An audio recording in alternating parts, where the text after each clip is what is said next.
Hey, what's going on guys? It's FPL Yusuf here and welcome back to another video on my YouTube channel. Today I'm going to be going over my game week 13 transfer targets. I'm going to divulge into a possible minus which I'm looking to take again, some of the transfer moves that I'm looking to make, but also how my team lines up for next week. So without further ado, let's get into the video.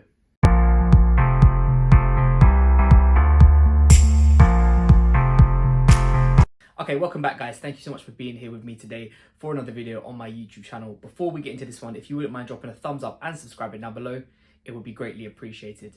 Okay, so game week 12, let's just do a little recap as to how that game week went on. And to be honest with you, it was everything that went wrong did go wrong. I ended up taking a -8 just before the deadline to bring in Isak and Gordon, which obviously Newcastle ended up losing 2-0 to West Ham on yesterday's Monday night fixture.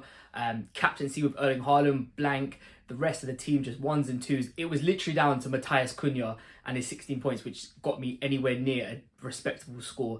Unfortunately, we took a big red arrow this week. We dropped from about 1.1 million down to just inside the 2 million. So yeah, it was a big drop. It was like a bad performance from everyone all over. So hopefully, fingers crossed, this week with the transfers and the changes we're looking to make, it can hopefully bring us back some points that maybe we've lost on this week. So I'm going to get into my transfer targets now and what I'm looking to do before the game week 13 deadline.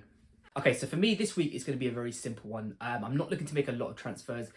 It's literally going to be either my one free transfer or maybe a -4.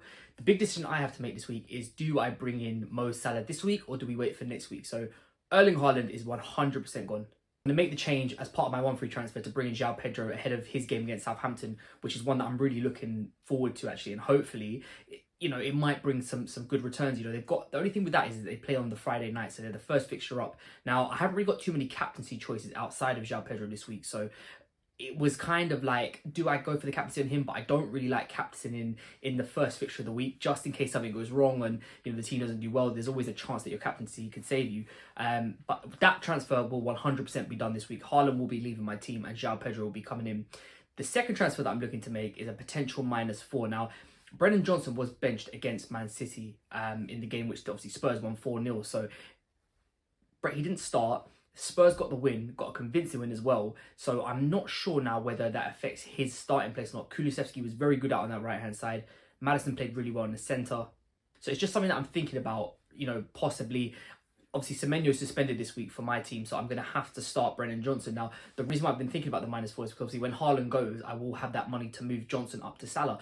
The only question is, do I do it this week? Obviously, Salah and Haaland play against each other now. With the way both teams are looking, the way both players are looking, to be honest with you, Salah's probably looking like the more likely one to score. He's obviously at Anfield.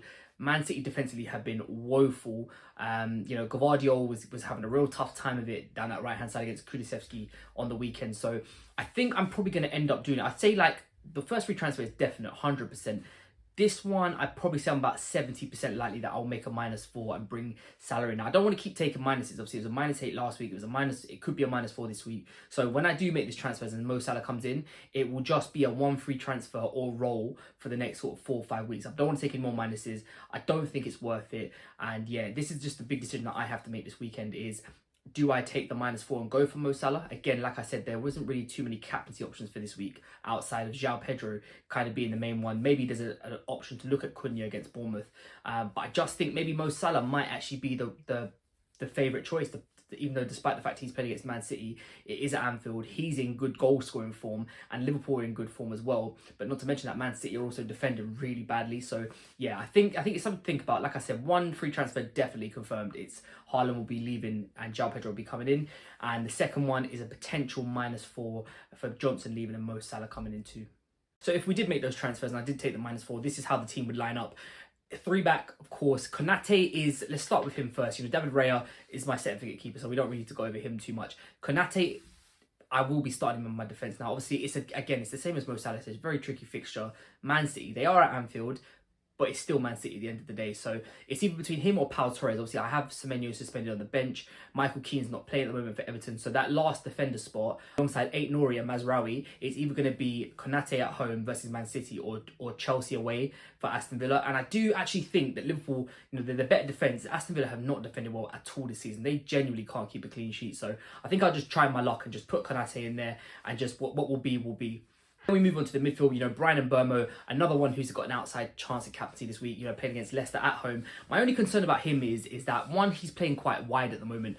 Obviously, Brentford are a lot better when they are at home and they create more chances, so that does bode well in his favour. However, he is playing quite high, quite wide, and obviously Leicester have just sacked their manager. So is there going to be a new manager bounce, especially if they sign someone before that deadline? I don't know. So I just think Mbeumo is a nice player to own this week, but not one to captain.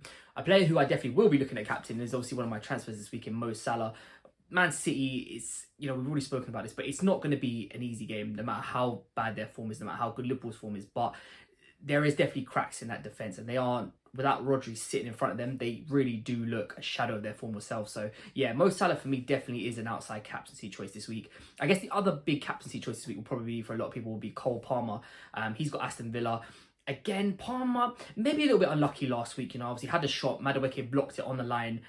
If that goal goes in, obviously Palmer probably ends up on bonus points. Are we even having a conversation about Cole Palmer? And is there a reason to move him on? Probably not, if truth be told. So I think he's kind of sort of like fine where he is. And obviously the last midfielder in this team is Anthony Gordon. Now, I did say last week when I did make the -8 for Gordon and Isak that it wasn't just a 1 week thing. I did think they would beat West Ham, but they are there for the long term. They're there for game week 17, game week 18, somewhere around that. So yeah, no issues with them there. He'll be starting. And the front three, the same again. It will be Isak and Cunha together with the new addition of João Pedro up front. So I think overall, most of the fixtures this week are quite good. I'm hopeful that hopefully we can bounce back from last week and come back with a nice green arrow, get ourselves back up to that million, and then work on pushing towards that top 100k and hopefully higher. It's a long way off, but we also do have a long way to go. And I think the key to FPL is just being patient, just realizing that your players aren't going to return every week. They're not going to score goals and goals every week. So there are going to be some weeks where, is a little bit disappointing, is a little bit underwhelming, but it's how you react from that and just keeping it positive, and just knowing that your team will come good at some point.